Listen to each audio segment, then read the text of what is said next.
지금 우리는 마태복음에 기록된 족보를 읽고 있습니다. 지난주에 말씀드린 것처럼 우리에게는 흥미롭거나 별 기대할 것이 없어 보이는 이스라엘 자손들에게 있어서나 유익할 만한 그런 선조들의 이름에 대한 나열입니다. 흥미롭지가 않죠.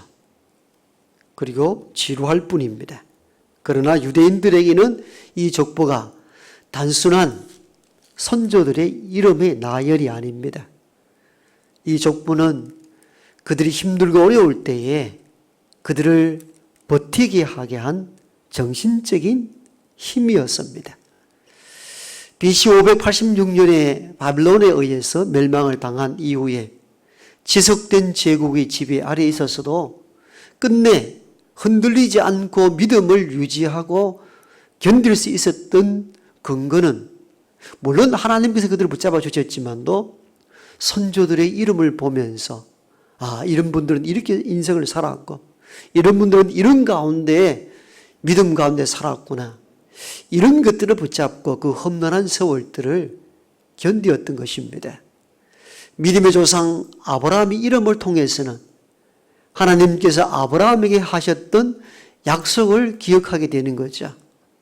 너는 너의 본토 친척 아비 집을 떠나 내가 너에게 지시할 땅으로 가라. 그럼 내가 너로 큰 민족이 되게 하고 열국의 아비가 되게 해주시겠다는 아브라함에게 임했던 하나님의 약속을 후대의 후손들이 아브라함 이름을 보면서 그 약속을 상기했던 것이죠. 다윗에게 있어서 하나님께서 하신 약속들, 너의 자손이 나라를 견고히 할 것이며 나라를 세울 것이라는 하나님의 언약을 후손들은 다윗의 이름을 통해서 그 하나님이 우리에게 한 약속들이 아직 유효하다는 사실을 믿고 환난을 이겨나왔습니다. 이것이 유대인들이 갖고 있는 족보의 힘이었고 특징이었습니다. 그래서 그들은 족보에 나온 아브라함 또는 많은 믿음의 사람들 또 다윗을 보면서 그렇지 하나님은 이 나라 버리지 아니하실 거라. 오래전에 아브라함에게 했던 그 약속, 다윗에게 했던 그 언약들 하나님은 불변하시는 하나님이시니 꼭 지키실 거야 라는 그 믿음으로 후손들은 이름을 바라볼 수 있게 된 것입니다. 그래서 유대인들에게 있어서 족보는 아주 특별한 것이었습니다. 바로 예수님의 복음을 전하기 위하여 붓을 든 마태는 바로 이 유대인들이 어떤 것에 관심이 있는가를 유심히 살펴보고 난 이후에 유대인들에게 있어서 족보가 굉장히 익숙하고 정신적 힘을 공급해 주는 것인 줄 알고 예수님의 소개를 족보로부터 시작을 하게 된 겁니다. 왜? 유대인들에게는 익숙한 것이고 유대인들에게는 관심이 많은 부분들이 족보였기 때문에 족보를 통하여 그리스도 예수를 유대인 사회에 증거하려 했던 것입니다.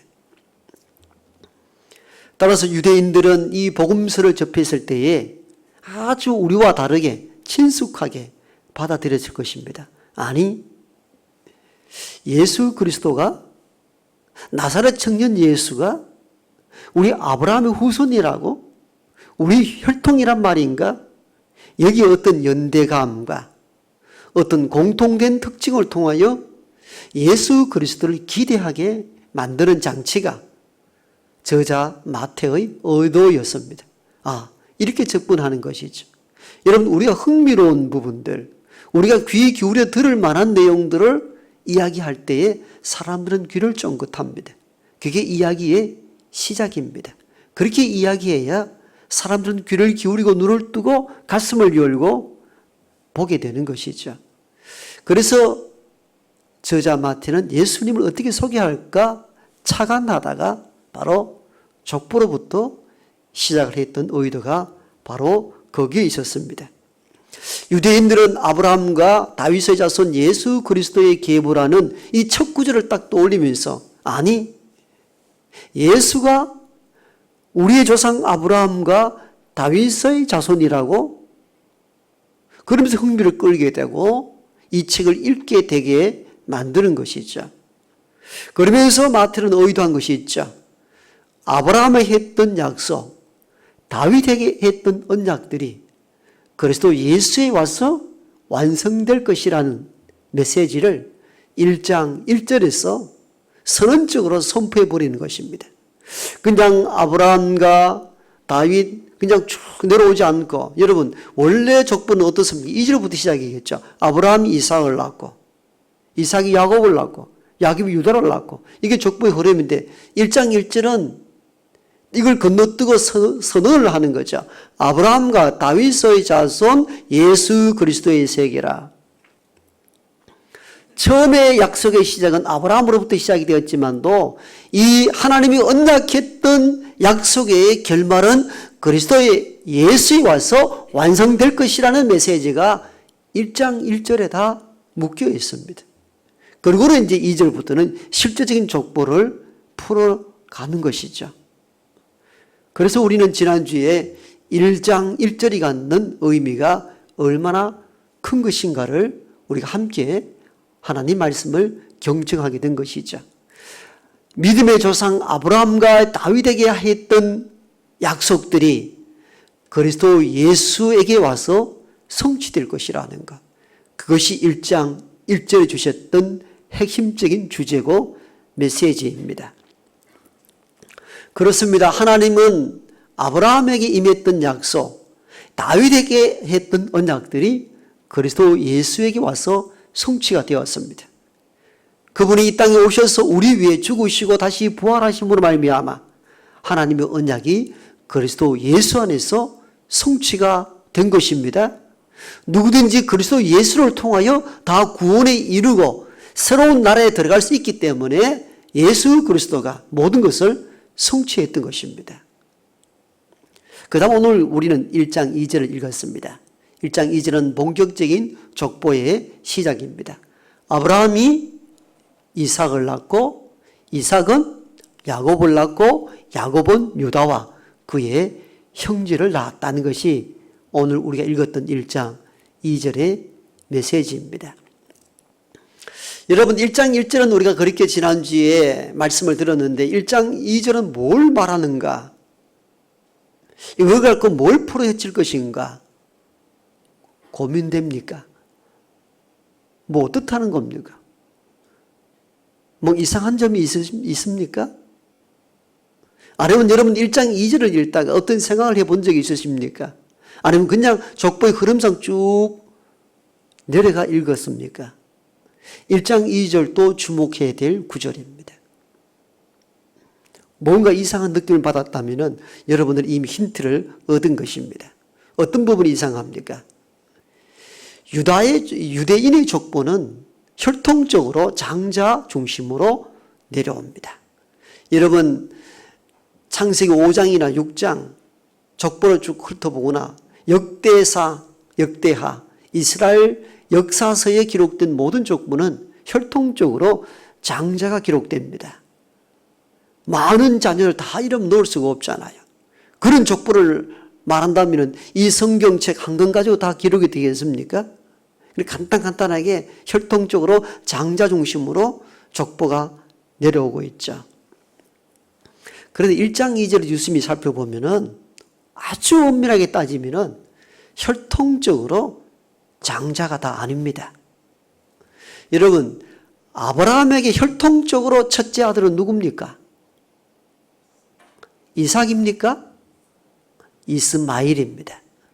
그의 아내 사라가 아이를 낳지 못하자 급한 나머지 나이는 먹어가고 세월은 지나고 자녀를 얻지 못하겠다는 조급함 때문에 여종 하갈을 통하여 아들을 낳습니다. 그가 이스마일이고 아브라함은 하나님 앞에 이렇게 말하죠. 이가 내 후손이 될 것입니다. 라고 선언합니다. 혈통적으로 큰 아들은 이스마일입니다. 그건 우리가 어떻게 변기할 수 없습니다. 우리가 주장할 수도 없습니다. 어떻든 누구의 여인을 통해서든지 아브라함의 첫 혈통의 아들은 이스마일입니다. 그런데 어떤 의미에서는 이삭은 본처에게 나긴 났지만도 아브라함에게 있어서 혈통적으로는 둘째입니다. 정통 유대 족보에서는 어긋난 상황입니다. 이삭에게서 야곱이 났다라고 했던 이 대목도 어떻습니까? 야곱의 첫 아들은 누굽니까? 에서입니다. 그러므로 당연히 유다 족보의 흐름을 통해서 족보가 기록된다면 이삭은 에서를 낳고 해야 정상적입니다. 그런데 오늘 본문은 이삭이 야곱을 낳았다 합니다. 세 번째 인물입니다. 야곱은 유다와 그의 형제를 낳았다 했습니다. 야곱의 첫 아들이 누굽니까? 루벤입니다. 유다는 넷째 아들입니다. 둘째도 아닙니다. 넷째가 계보를 잇는다는 건 유대 나라의 정통 족보에서는 있을 수 없는 사건들입니다. 장자 원칙에서 완전히 어긋난 족보가 1장 2절입니다. 이건 도대체 뭘 말하는 걸까요? 1장 1절도 우리가 주목해야 될 부분들이지만도 1장 2절도 우리가 관심을 기울여야 될 이유가 바로 여기에 있습니다. 이 족보는 정통 유대인의 족보에서 크게 빗나간 족보입니다. 아브라함이 이삭을 낳고 이삭이 야곱을 낳고 야곱이 유다와 그의 형제를 낳고 이건 정통 유대인의 족보가 아니다 그 말입니다. 그럼 마태는 이런 족보를 들여대고 이렇게 기록했던 의도가 무엇일까요? 중요한 것이 여기에 있습니다. 육체적 혈통이 중요한 것이 아니고 약속과 믿음을 따른 계보가 진정한 하나님의 족보라 여기는 것이죠. 이게 마태복음 저자 마태가 의도했던 가장 큰 목적이었습니다. 아브라함이 나이가 들자 하갈을 통하여 이스마엘을 낳고 이를 내 후손이다 하였을 때 하나님은 아니다. 이스마엘이 너희 후손이 될 것이 아니요 너의 처 사라에게서 난 자가 너희 후손이 될 것이라. 그러므로 그가 사라에게서 난 이삭이 태어났다는 이 의미는 하나님의 계보가 이삭에게로 흘러갔다는 것을 의미합니다. 여러분 창세기는 유대인들도 가지고 있는 모세오경 중에 하나입니다. 저자 마태는 창세기를 통하여서 창세기에서 기록된 것처럼 진정한 계보는 하나님의 약속의 근거한 계보일 뿐이지 피에 의한 혈통적인 계보가 중요하지 않다는 것을 창세기도 기록하고 있는 것을 보았고 마태는 이것을 중심으로 기록한 것입니다. 유대인 여러분들이요, 여러분들은 피의 혈통으로 족보를 기록하지만도 창세기를 근거하여 보아서라도 하나님의 약속을 근거하여 족보가 이어지고 후손이 이어져야 된다고 말한다는 겁니다. 그래서 아브라함에게 있어서는 혈통적으로 첫째가 이스마엘이지만도 하나님의 언약을 봤을 때는 이삭이 계보를 이어가는 것이 당연하다는 것입니다. 참 놀라운 부분들을 마태가 발견한 겁니다. 그러므로 하나님의 언약은 아브라함 이후에 이스마엘이 아니요 이삭에게로 약속이 내려가게 되고 이삭은 어떤 의미에서 어릴 때부터 부모로부터 약속받은 자로 훈련받았을 것이고 믿음을 소유했을 것으로 보여집니다. 왜냐하면 아브라함에게 하나밖에 없는 외아들을 바치려 했을 때 모리아 산에 지기를 지고 장작 더미를 지고 올라갔을 때 아버지 불도 있고 장작도 있는데 바칠 제물은 어디 있습니까?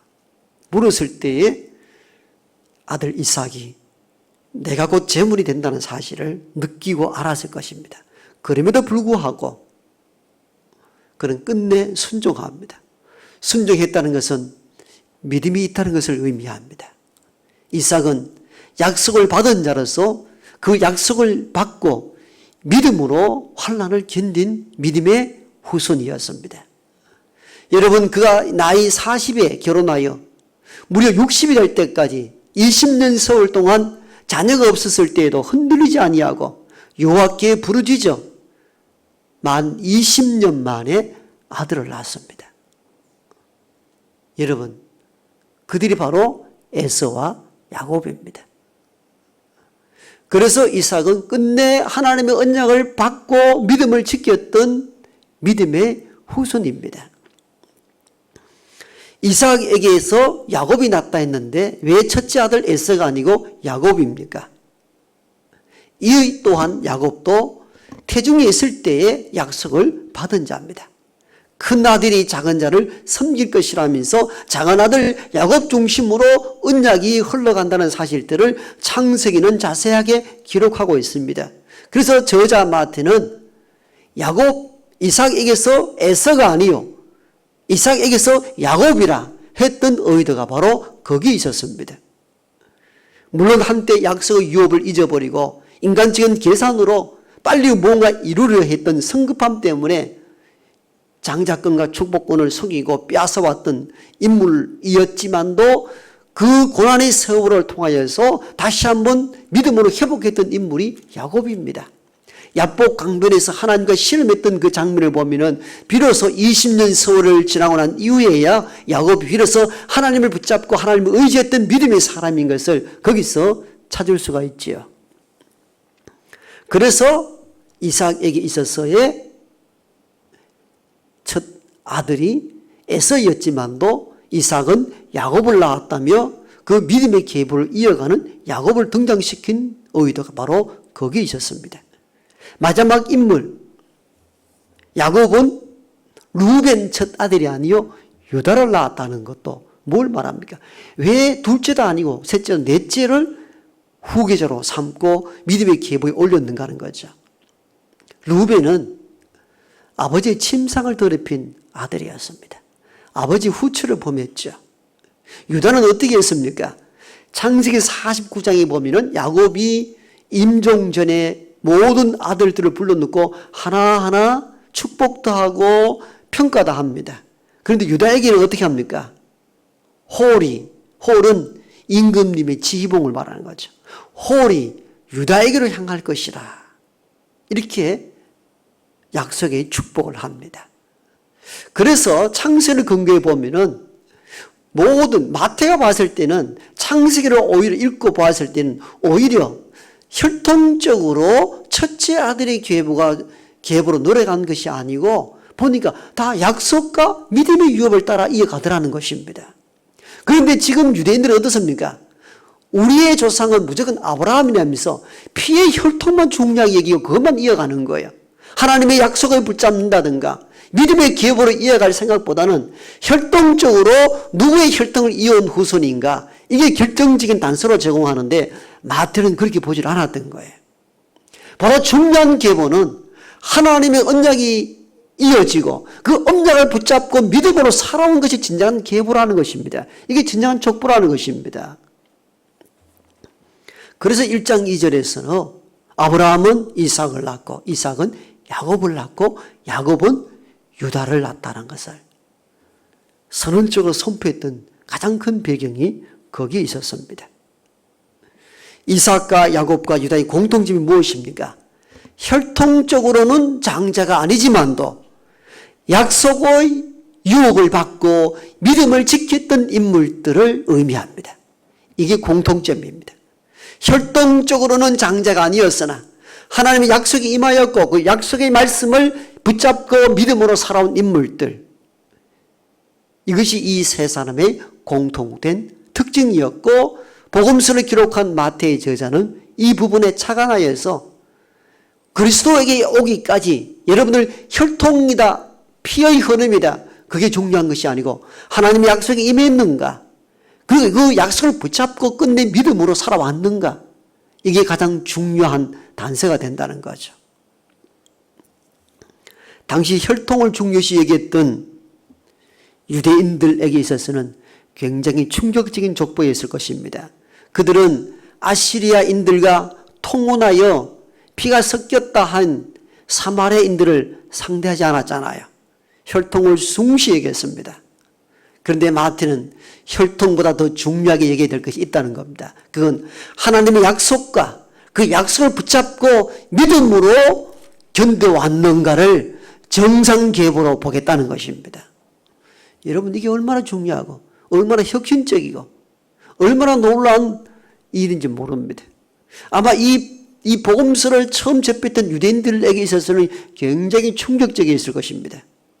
그래서 이건 어떤 의미에서는 여러분들은 지금까지 아브라함의 피를 이어온 피의 혈통 가운데 우리가 살았는가를 생각했다면 이걸 뒤집으라는 것입니다.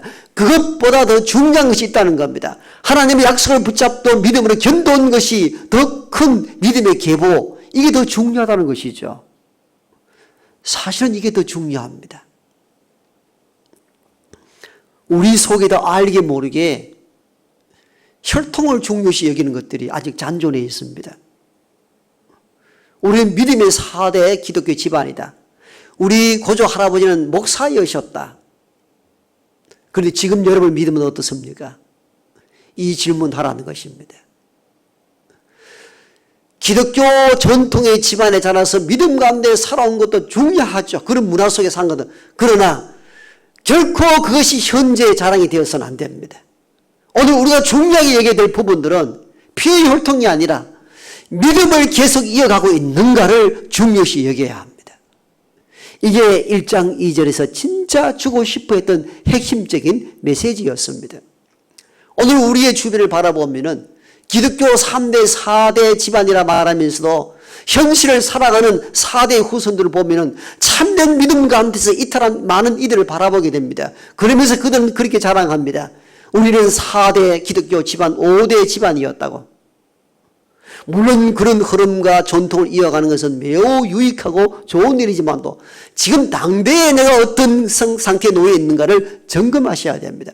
그것보다 더 중요한 것이 있다, 그 말이에요. 그건 하나님의 약속을 믿고 믿음으로 지금 살아가고 있는가? 이걸 보라는 거예요. 우리 아버지가 목사였다가 중요한 것이 아니라 그 말입니다. 내가 믿음 가운데 아버지가 가졌던 그 믿음을 이어가고 있는가? 혈통적으로 아버지가 목사이기 때문에 후손이 믿음을 자연스럽게 갖는 것 아니에요. 개인적으로 단독적으로 하나님 앞에 서서 참된 믿음을 내가 유지하고 있는가가 중요하다, 그 말이에요. 오늘 1장 2절을 다시 해상해 보십시오. 참으로 놀랍지 않습니까? 아브라함이 이삭을 낳고 이삭이 야곱을 낳고 야곱이 유다를 낳았다. 정통 유대 족보에서 찾아볼 수 없는 족보에 대한 기록입니다만은 유대인들은 여기에 대하여 반발할 수 없었을 것입니다. 실제 보니까 이 믿음의 계보를 따라 지금까지 내려왔거든요. 그런데 그들은 잘못 생각한 것이죠. 무조건 족보라면은 혈통의 장자 우선적으로 왔다고 생각했는데 그게 아니었어요. 이게 뒤집어져 버렸어요. 그게 둘째이든 넷째이든 관계가 없이 진짜 흐름은 어디로 이어가는가? 약속을 붙잡고 믿음을 지킨 자를 통하여 이어가더라는 거죠. 여러분, 이건 현실적으로 우리 신앙에 굉장히 도전을 줍니다. 그래서 우리는 피의 혈통 가운데 우리가 어떤 집안이냐보다 더 중요하게 얘기해야 될 것이 있습니다. 과연 우리의 집안이, 그리고 나는 믿음의 흐름을 붙잡고 지금 살아가고 있는가를 점검하셔야 합니다. 여러분 그렇습니까? 여러분 지금 신앙이 어떠합니까? 만약 옛날에 기독교 집안의 풍토에 젖어가지고 그냥 습관적으로 신앙생활을 하고 있다면 우리는 1장 2절을 통해 주신 이 메시지를 깊이 붙잡고 고민하고 기도해야 됩니다. 오늘 내가 믿음의 선조들이 걸어왔던 그 약속을 붙잡고 나 또한 믿음으로 살아가리라 다시 각오하고 제 다짐하는 복된 이 시간 되기를 축복합니다.